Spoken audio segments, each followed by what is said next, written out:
Of course, we watch the NFL games when they're on. We know the base stats, but when we get into depth and we're studying all the elements, trying to get that full snapshot when doing a player projection, we can learn some things that are very surprising to us. Today, we're going to look at some quarterback stats that we found surprising when making our projections for the 2024 fantasy football season.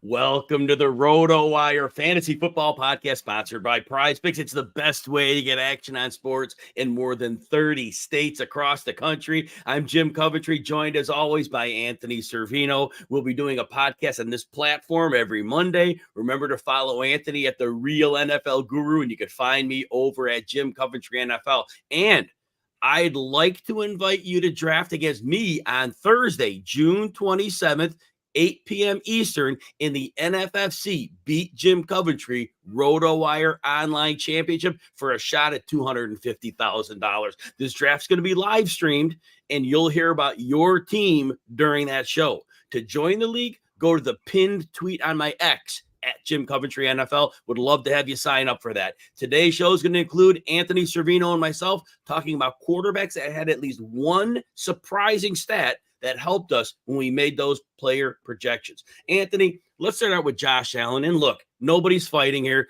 Josh Allen's the number one on almost everybody's board, and we're not here to blow smoke in that. But we want you to understand, Josh Allen's yards per carry fell from 6.2 in 2021 to 2022 to 4.7 last year. And some people were pointing out, oh, there are tush pushes. They were not running more tush pushes than they were short yardage runs in the past. That didn't change. It's that defenses played him a little differently. Now, Allen had a ton of touchdowns, so that's a little knock on the, but not a yard and a half. But he had 15 touchdowns. He normally only gets like 8 or 9. So there was a little bit of a ding on that. But nonetheless, I want to point this out, Anthony. And we said that you brought up Cam Newton. I brought up Dante Culpepper. These were quarterbacks that were bigger than life, bigger than the people that were hitting them, except for the defensive linemen, but they got in the secondary. They were bigger than everybody, and we thought they would never wear down. And each of those players, less than 8 seasons, they started to wear down. Now, we don't see that happening to Josh Allen yet, but that day is probably coming soon. And you could call him a unicorn, but Cam Newton was a unicorn and Dante Culpepper is a unicorn. So we'll see. Anthony, what are your thoughts on Josh Allen about the running game coming into this year? You know, my biggest worry about Josh Allen is that if you look at 2022 and 2023, very similar in terms of fantasy points per game. He had 24.2 last year, 24.3 in 2022. So last year he has 15 rushing touchdowns and like 150 fewer rushing yards. And then in 2022, he had about 6 more passing touchdowns. That passing production regressed last year. And a lot of it, I feel like, has to do with a regression and phasing out Stephon Diggs. I think that 15 touchdown benchmark, that's an outlier. I don't think he replicates that. The most touchdowns he's ever had rushing in his career was 8 going back to 2020. So that's probably where we should project him, that 7 to 8 rushing touchdown range. Where are these other fantasy points coming through? Because I don't exactly trust this group of pass catchers they have in Buffalo. And that makes me a little bit fearful of drafting Josh Allen as a number 1 quarterback off the board. You know, full disclosure, I'm not drafting a quarterback that high. So somebody's going to draft Josh Allen. It's not that I don't buy him, but I'm not going to do a roster build being the first player in my 12-team league to take the pop on a quarterback. That's not happening. But those who do, Stephon Diggs, it may have been sour grapes, okay? But it was a good point he made. It was like Josh Allen needed me. And maybe, but maybe not. But we're going to find out this year. And to have a receiver who could get open, be it double coverage, whatever you're going to do, Stephon Diggs could always get open. He was always reliable, and there was a lot of chemistry there. And you point out, Anthony, this receiving group is way, way different. Stephon Diggs is a superstar. Defense have to roll coverage to him. Defenses could play a lot more straight up against the Bills this year. They're not going to have to roll coverage to anybody on that entire unit. And also, they may be able to pack things in a little bit more and dare Allen to beat him over the top, because who's really going to beat them deep? Marquez Valdes-Scantling? Well, he wasn't doing that with Mahomes. What are your thoughts on the passing games? You already made some mentions, but do you think teams could pack it in on him a little bit and make those windows a little bit tighter? Because Allen's not the most accurate guy in the world. We know that. Yeah, and on top of that, it's almost like you can dare, you brought up MVS, go catch. Not only do you have to beat the defense, you also have to catch the football, and that's been MVS's downfall. So there's a lot here, and some of the good receivers that they do have, like a Curtis Samuel, Shakir, they operate from the slot. Are we really going to get those big plays from them over the top? So I do think the defense can kind of focus on James Cook and Davis and Josh Allen and taking out the run and let these receivers and Dalton Kincaid beat us, because I need to see it before I believe it. I like Kincaid, but the rest of this wide receiver room, and as much as I'm into Khalil Shakir, they're not scaring me. No. Now, so final point. As I said earlier, I have Josh Allen as my number one quarterback on the board, but I might not see him lapping the field. I might see the field coming a little bit closer this year. I still think if you're going to pop on a quarterback, I think that running is still going to give you a floor that you're going to be very comfortable with. And Anthony, you're not drafting him either, but do you have him number one on your board? Do you have anybody ahead of him? Right now, he's number one. And, the other two guys behind him, Mahomes and Jalen Hurts, when it's all said and done, I can see myself putting Josh Allen third behind Hurts and Mahomes, and probably having Mahomes as my QB1. Yes, I totally could see that as well. Like I said, not drafting one that early, but those three are right in the discussion, as everybody knows, but that continues to be the case. But you could mix that up if you feel frisky. You definitely could mix that trio up and shuffle the order. Mahomes, we've talked about it.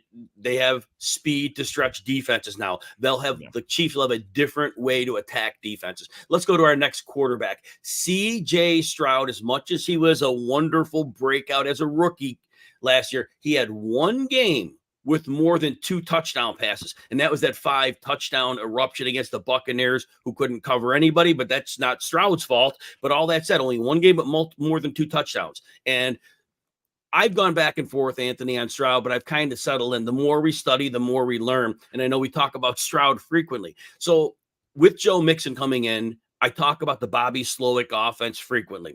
And I believe they had to hold back on their running game last year, because you can't do very much with Devin Singletary and what Dameon Pierce was. So I think that they had to pass more than they wanted. But remember, this offense is the tree of Shanahan. It's what Mike McDaniel's doing out in Miami. And those teams are running heavy personnel at least 50% of the time, often with a fullback on the field. Well, Texans were like top 5, but they weren't in that stratosphere. And I believe they only didn't do that because they didn't have a running game. Joe Mixon might give them that.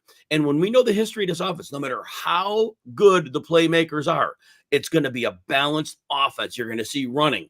And so the thing I worry about with C.J. Stroud is the pass attempts not being very high.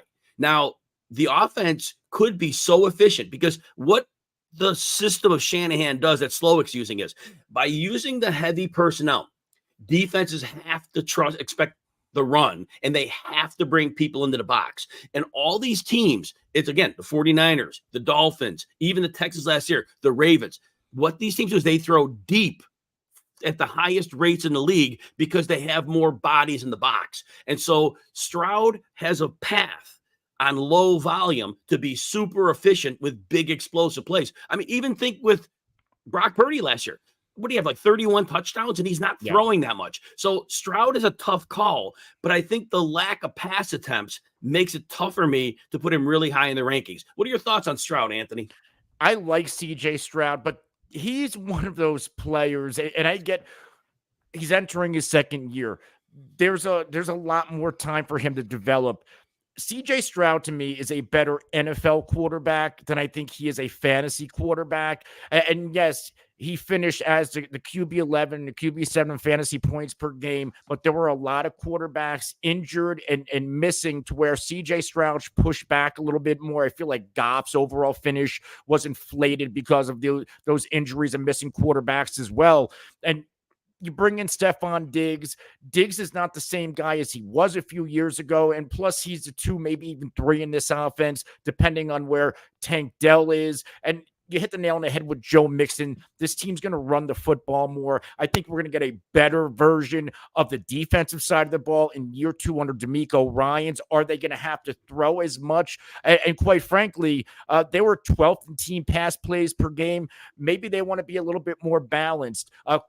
So there's a lot of knocks here on CJ Stroud. And I think I don't want to say crazy, but he's going as a QB6 off the board. He's going ahead of Dak, Joe Burrow, Jordan Love, Kyler. I think I'm starting to like quite a few of those guys I just mentioned, especially Dak over CJ Stroud. And we will talk about him later, so we'll get back to Prescott. But right now, level up this year's fantasy football draft and make Stadium Swim your number 1 pick. Stadium Swim at the Circa Resort and Casino in downtown Las Vegas. It's America's favorite place to watch sports. 3 levels, 6 pools, and a 143-foot screen. It is the place to bring your league this season. Blow this year's draft out of the water with Stadium Swim's complete draft package. Make your picks poolside from the comfort of a temperature-controlled cabana with a custom Stadium Swim draft board and more. Plus, when you book a draft this season at Stadium Swim, your league will be entered to win the ultimate draft experience in 2025. Best league name wins it all. Now, don't miss out on all the fantasy football fun. Stadium Swim's a 21 and up venue. For all the details and to reserve your spot today, go to circalasvegas.com. Anthony, our next quarterback is Kyler Murray, and we know that he was returning from a 2022 ACL injury. And so the running may not have been at the level we wanted, but he was starting to turn it on as the season went on. But I want you to know this. In 7 of the 8 games in which Murray played, he had at least 19 and a half fantasy points and up to 26. Tell me you're going to score between 19 and a half and 26 per game every week out coming off an ACL. To me, that is a big deal. And I also want to point out that Murray may not be as injury prone as we think. His first 2 seasons, he played most games, and he did get that shoulder injury his 3rd season. This last injury was one injury that took apart 2 seasons. He lost the end of 2022 and the beginning of 23, but the same injury. You can't treat that as 2 injuries. It just happened that way. So that's a durability might be better than we think. And now when you're looking at the offense, you bring Marvin Harrison in. Michael Wilson, with bad quarterbacks, had at least 56 yards in 5 of his first 8 games. And then the last 2 games with Murray, he averaged 65 yards. So Michael Wilson was turning it on. Trey McBride's there. James Conner had 2 50-yard receiving games down the stretch with Murray. And Murray can run. So Murray may be undervalued in drafts. Anthony, what are your thoughts on Kyler Murray? I absolutely positively love Kyler Murray this season. He's a pretty good value. Like we were just talking about CJ Stroud. Well, Murray is going as he's going behind Burrow and Love and Stroud in that group. And I think Kyler's ceiling is ahead of all of them. I think Kyler Murray, if he gives us a full season, he's a top 5 quarterback.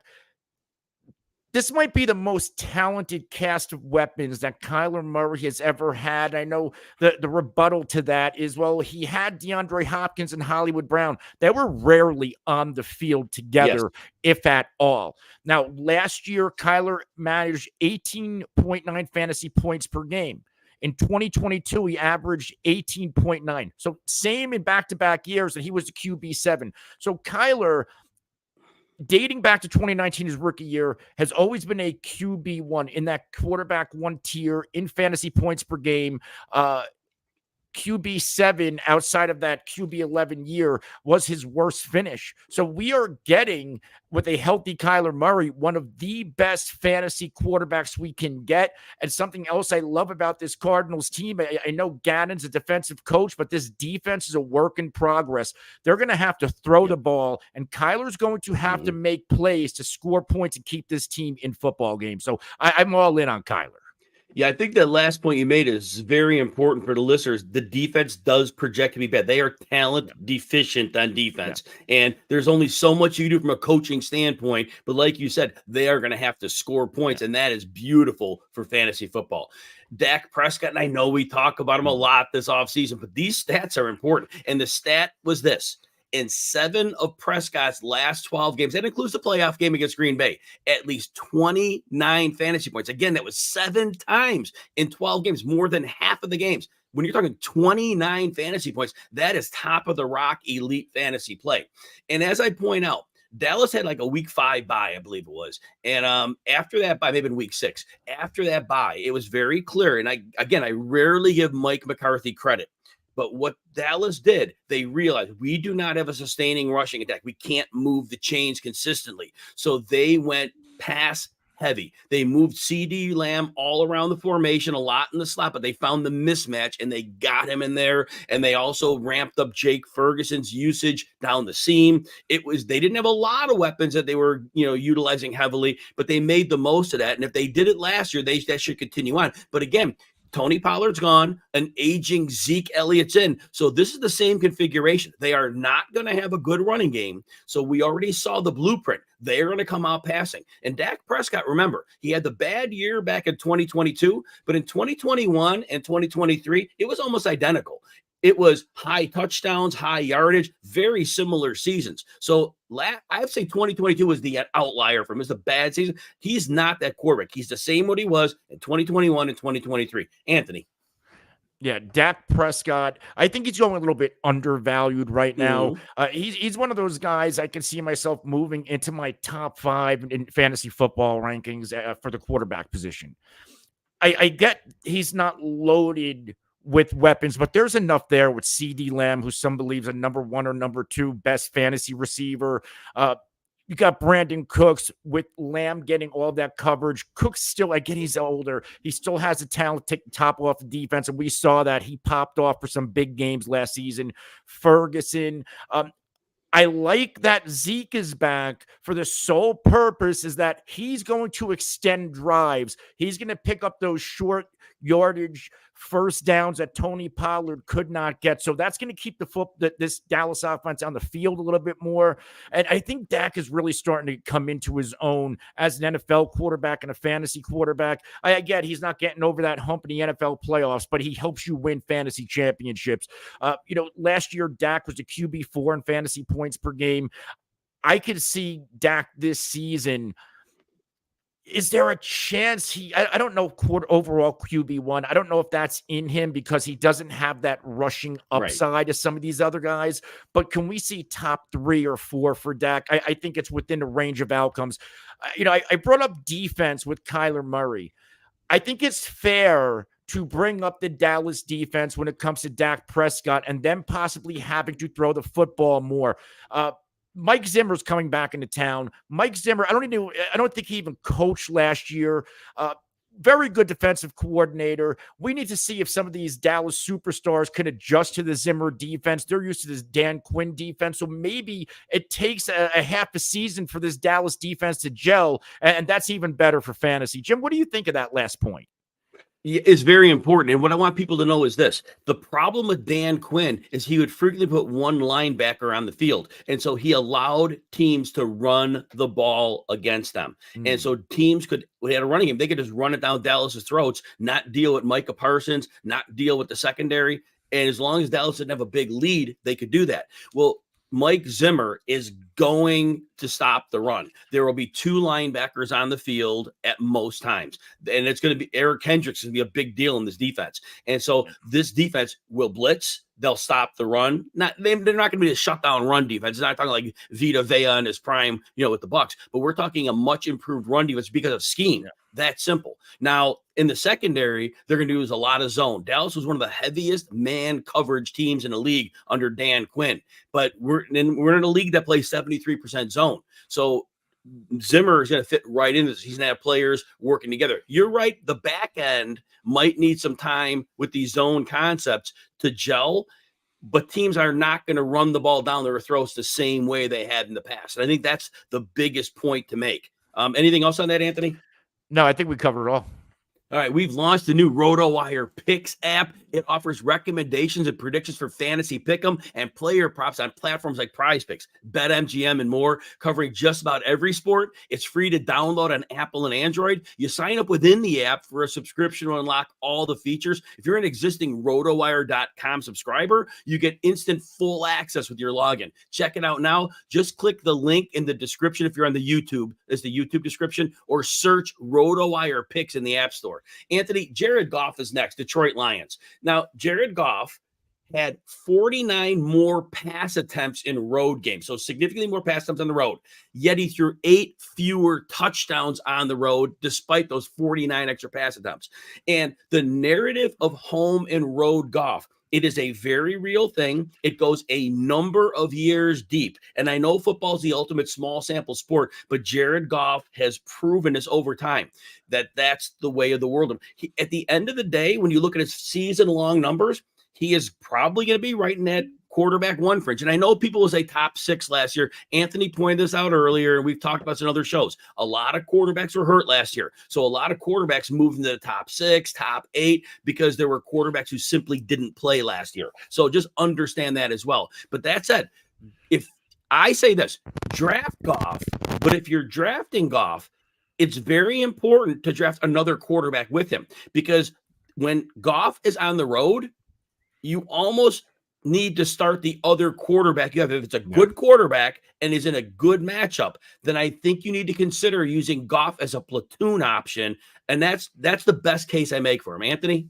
I feel like Jared Goff, and if we put up the 2022 to 2023 numbers, they're almost identical. So what's the difference of his quarterback 11 finish last year in fantasy points per game and his quarterback 14 finish in that category? Were those players who were injured? I think Goff's getting a little bit overdrafted. I think if you can get him a little bit cheaper, maybe a round cheaper of where he's going right now, you're basically drafting him at his floor / ceiling. He's the type of player, and I think I like the way Jim put it out there. You draft Goff, you're going to want to handcuff him with another quarterback, stream the matchup, play home and away, however you want to handle it. But I think we know what we're getting from Jared Goff at this point. Is there a way, or is there a path for Jared Goff to regress a little bit? Not the Lions, but Goff. I would say maybe if we see Jamar Gibbs take a big step up, because his range of outcomes, who knows, entering his year 2 in this offense. And I like Jared Goff, very good NFL quarterback, but in fantasy, he literally, I talked about Dak, how he doesn't bring a lot of rushing upside. Jared Goff brings zero rushing upside to the table. And if I look at the guys he's going in front of in fantasy drafts right now, Tua, Justin Herbert, Kirk Cousins, those are 3 players. If I'm looking for a little bit more ceiling than I get with Goff, I might take my shots on them, especially Cousins. As you mentioned those names, I was going to say, if you're going to draft Goff and another backup to platoon with, those are the names you come up with. If you're drafting Goff, you're drafting him as like the quarterback 14 or so. And obviously it's out of the top 12. So you obviously waited and punted the position. So if you come right back, Justin Herbert's the quarterback 15. And a lot of people are sour on Herbert, but I want to make this point. Everybody's expecting, Jim Harbaugh is there and Greg Roman's running the offense. They're going to run. They got to have a lead, or they have to be in neutral situations to run the ball. Yeah. That defense is stars and scrubs, and there are a lot of bad players on that defense. They are going to give up points. They are not going to have the luxury of running the ball. Justin Herbert is going to throw. And say what you want about his receiving staff. We bring in McConkey. We have Josh Palmer looked good when he was healthy last year. DJ Chark, when he's healthy, he actually can play. We don't know what Quentin Johnson is, but we're not optimistic.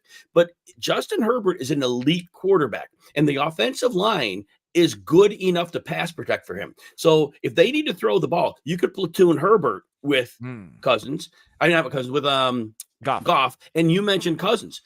Cousins is the odds one. He's quarterback 18. So you can even wait even later to get that second quarterback. And if you want to platoon that way, that's fine. Take Goff in the good home matchups. And then Cousins, we like him as a quarterback 1, but at that draft cost, you can have them both. Those are the 2 that come to mind immediately. I think those are real good platoon options that make a lot of sense. Anthony, we're going to talk more quarterbacks after we take a short break. All right. So now we're going to talk about Patrick Mahomes.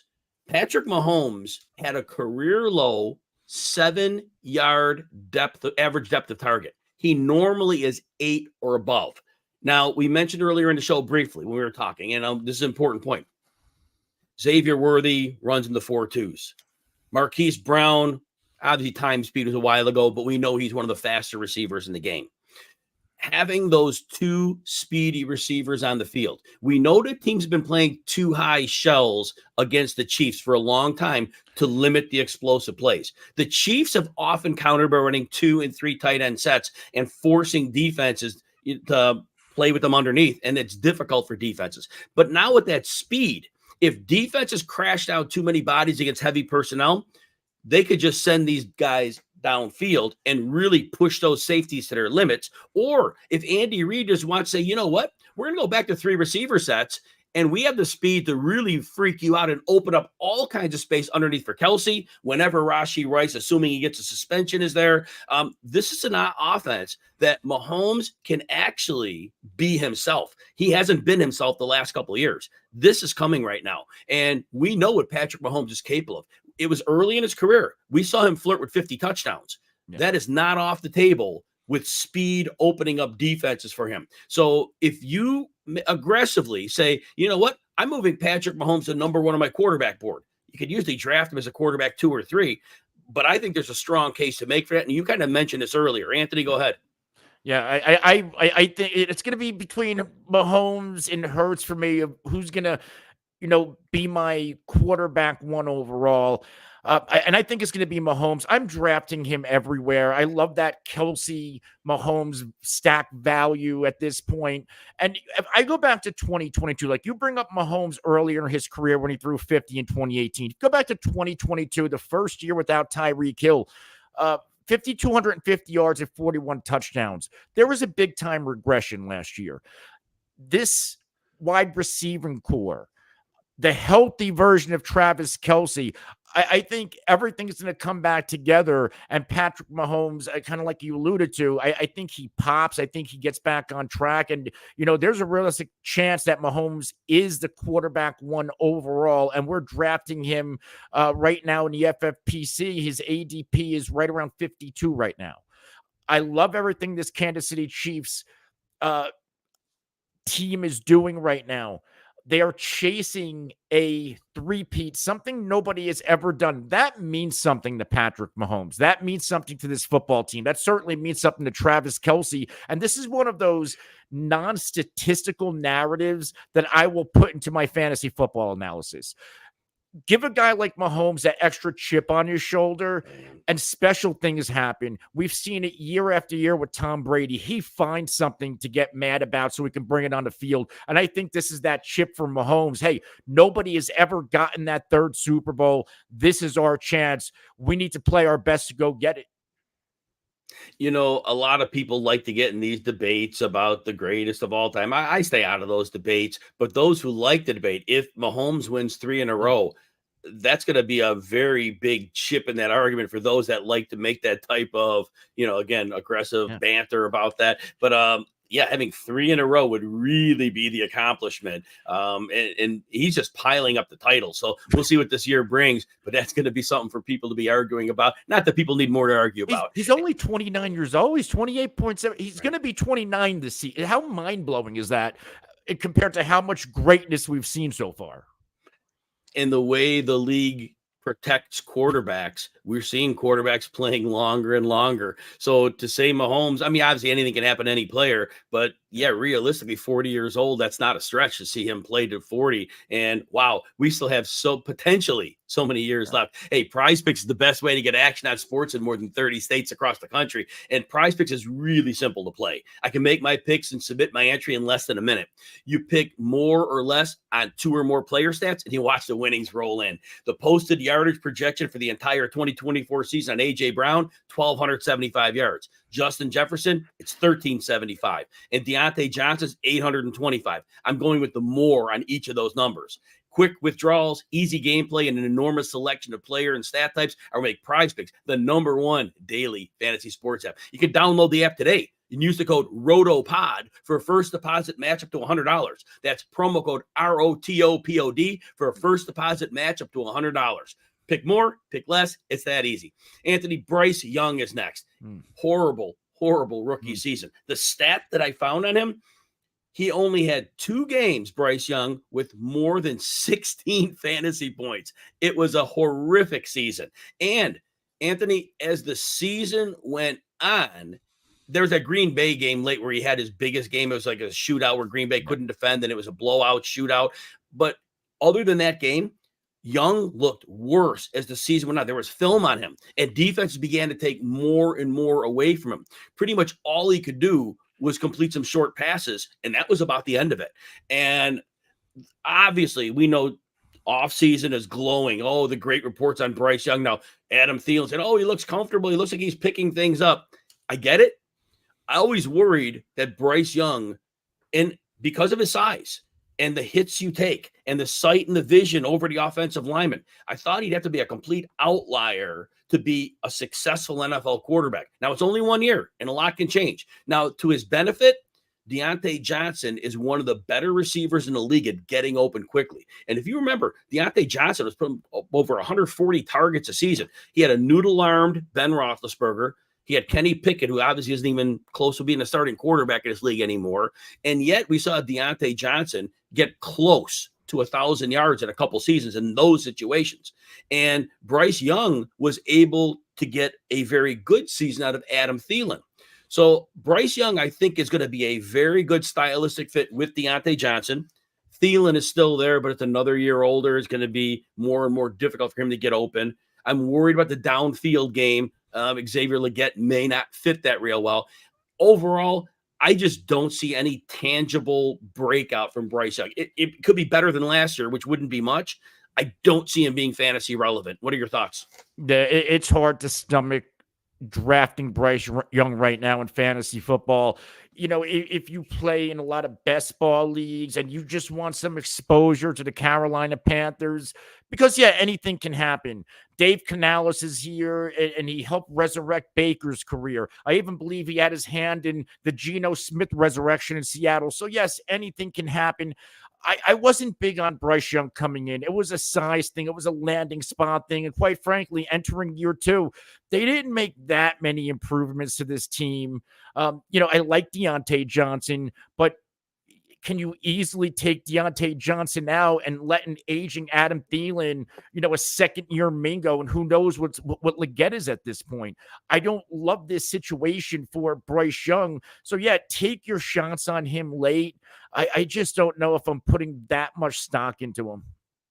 So before we move on, I'd like to invite you to draft against me on Thursday, June 27th, 8 p.m. Eastern in the NFFC Beat Jim Coventry RotoWire Online Championship for a shot at winning $250,000. Now, I'm going to live stream this draft, and you'll hear your team talked about during that show. If you want to join that league, go to my pinned tweet on the X, which is at Jim Coventry NFL. Would love to see you there, talk about your draft, and have a blast while we're doing it. Anthony, we're going to finish the show up by talking quarterback draft strategy, because that's what we ultimately need to do. We talked about 7 different quarterbacks here. We mentioned others. What are you doing in the many drafts you've had so far in terms of dealing with quarterback? What's your preferred method? We're in a lot of leagues. So my strategy is, it's going to vary, right? So draft will usually dictate what I do. Sure, I like to go in there and, okay, I want to get my quarterback late, but sometimes the draft board tells me, hey, I want this, like I said earlier, I want this Kelsey Mahomes stack. Or if I'm targeting a particular wide receiver quarterback stack, it might force me to take a quarterback early. But my optimal strategy is to load up my team, preferably with wide receivers early, get maybe an anchor running back. with quarterbacks like Kirk Cousins, and he's my ideal late round quarterback this year. And there's always one every year that I target that I believe is going to vastly outperform price. It is Kirk Cousins. You brought up, handcuffing Goff with Cousins. My ideal quarterback stack right now, if I'm waiting on the position, is Kirk Cousins and Aaron Rodgers. And a big reason why is I know 9 times out of 10, I'm going to walk out with maybe a Garrett Wilson and Aaron Rodgers stack, and I'll either get Drake London or Kyle Pitts to pair with Kirk Cousins. So that's usually my mindset. Right now, it's best ball season. As we get to redraft season, my quarterback strategy will change. But right now, I heavily like the stacking. In single quarterback leagues, and I mentioned this probably earlier in the show and throughout other times, I just don't like my roster builds if I'm taking one of those top 3 quarterbacks. There's too much of a premium you're paying, in my mind. People like that, and they've been successful with it. And certainly I'm not knocking people taking an early quarterback. But for me, it just feels like the wide receiver and running back market that I need. It dries up too fast. Last year, if we remember, last year was the year of the quarterback. Everybody felt there was this group of like 6 or 7 quarterbacks that were so far separated from the pack that everybody drafted those far earlier than ever. It was the first year, it was like across the board. And that backfired because we had the injuries. We had Mahomes putting up a lemon of a season. And so it was a very weird year. And then we had quarterbacks that we didn't expect coming out and being very, very good. So it was a very weird year. This year could tell you the draft trend. It is back to the way it was. You have a few quarterbacks go early, and then you the 5th through 8th round, you'll get the majority of the stronger starters. It's going to be like the old days at quarterback. Now, I am comfortable, again, passing on the top 3 quarterbacks, even 4, even passing on Lamar. As we mentioned earlier, I really see myself targeting a lot of Dak Prescott and Kyler Murray. And I know somebody had asked a question about Kyler Murray. Is he just going to get points in garbage time? Kyler Murray has a diverse offense right now. And the offensive line is weird. You don't see a lot of names on that line. The line is going to be adequate, I think. And adequate's a big deal because they have had some trash lines for Murray in the past. It's a decent line. And with the variance of weapons, again, Marvin Harrison, Michael Wilson look good, and Trey McBride, and the mobility of Murray and James Conner, again, those two together. The Conner's numbers were trash as a receiver, but the only 2 good games he had as a receiver was when Murray was on the field. So I think Murray can run a high-powered offense, and I don't think he had Cliff Kingsbury as his coach.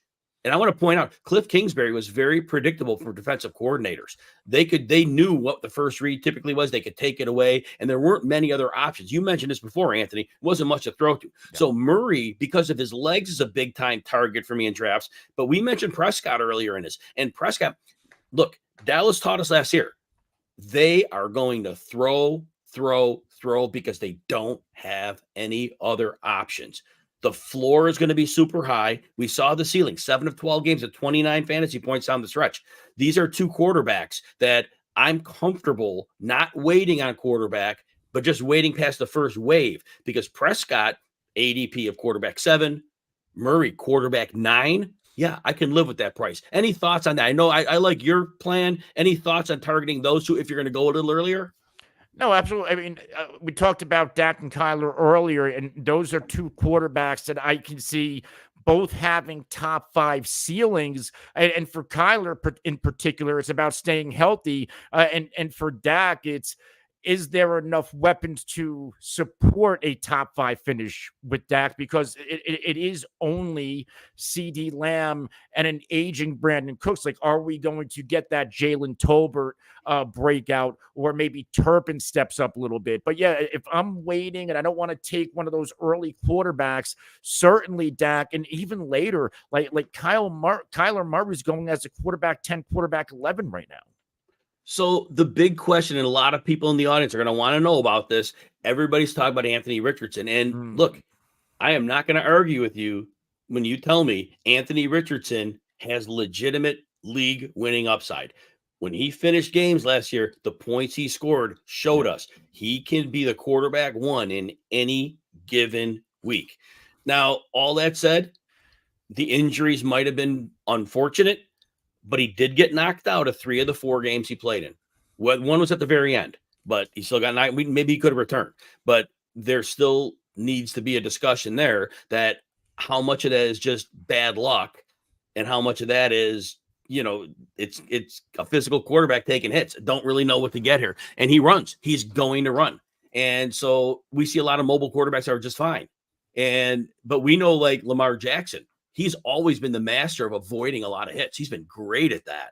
And the quarterbacks who tend to invite hits, but Josh Allen's been fine. So it's very difficult to navigate it.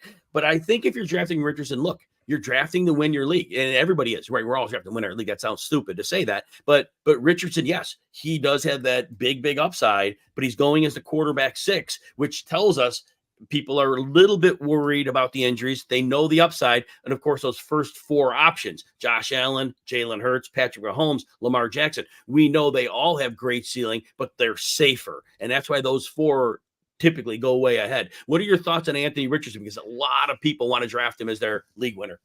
I am all in on Anthony Richardson, but I kind of have to put a disclaimer here. If you are in a home league, or if you're in a, I don't want to say low stakes, but if you're just in a regular fantasy league, right, playing for a little bit of money with a bunch of your friends, or a home league, I don't know if Anthony Richardson's the ideal choice for you, because there's a lot of risk involved with Anthony Richardson. Sure, if he pops, he's going to win the league. He's going to break fantasy football, but there's also that injury bug that we need to worry about. Now, where I am drafting Anthony Richardson, underdog best ball tournaments, FFPC best ball, and season-long tournaments, because in those tournaments, points mean everything. And I don't know if there's a quarterback with a higher projected ceiling for me right now than Anthony Richardson, to where if he plays a full season, and I think we both overvalue or love Steichen, what he could do for quarterbacks. They brought in, and I'm drawing a blank on the rookie receiver they drafted, Adonai Mitchell. Josh Downs coming into year 2. They just paid Pittman, and we have never seen Jonathan Taylor and Anthony Richardson on a football field together before. Like the stars are aligning. If this guy can stay healthy and plays like he played in that small sample size last year, he's going to do things we may have never seen in fantasy football before. But there's the other risk is we're blowing $150 entry fees. If he gets hurt, we might have to flush that team down the toilet. So that's just a full disclaimer. I'm sorry to interrupt, but that's just my full disclaimer on Richardson. Yeah, not at all. And what I'm telling people is, so if you're going to take the risk and you're going to draft Richardson, knowing you get that league winning upside, but there's an injury risk, then definitely take one of the first backup quarterbacks off the board. Yep. Take your Jared Goff. Or Justin Herbert, or especially we love Kirk Cousins. So take one of those quarterbacks. But I think you want to protect yourself in case of injury. I don't think you have to go in naked with Anthony Richardson. I don't think that you have to do that. Usually when you draft an Allen, Hurts, or Mahomes, you're not dealing with a second quarterback. You're going to stream the one on the bye week, and that's all you need.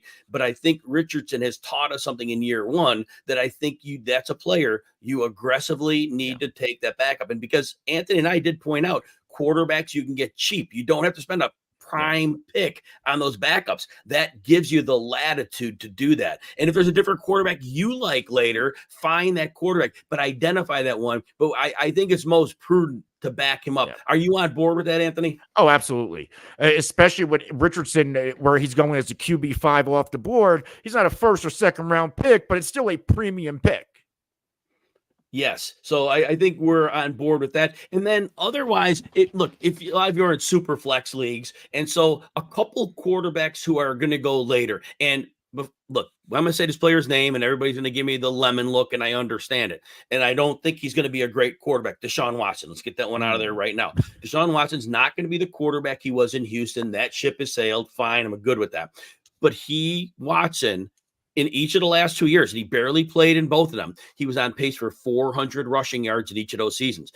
any quarterback that's rushing in the 400 plus yard range, there is real fantasy value as a quarterback too there. Those rushing yards mean so much. And we also remember that in 5 games Watson played last year, in 4 of those games at Amari Cooper had at least 90 yards. So we know he has a number 1 receiver who we can count on and do well with. That offensive line was really banged up all year. Like literally from the beginning of the year, that line was banged up. That line right now is healthy. If they have a healthy line, there's going to be protection, and they use play action.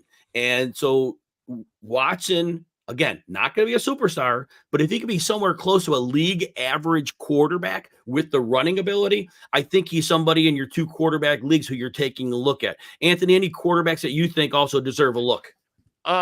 We're talking about late round quarterbacks here. Yes. Listen, Aaron Rodgers, he's cheap right now. He's going behind Watson, Stafford, and Baker right now, and I'm using FFPC, the Fantasy Pros League ADP right now. And this is one of those type of leagues where you need points when it's all said and done.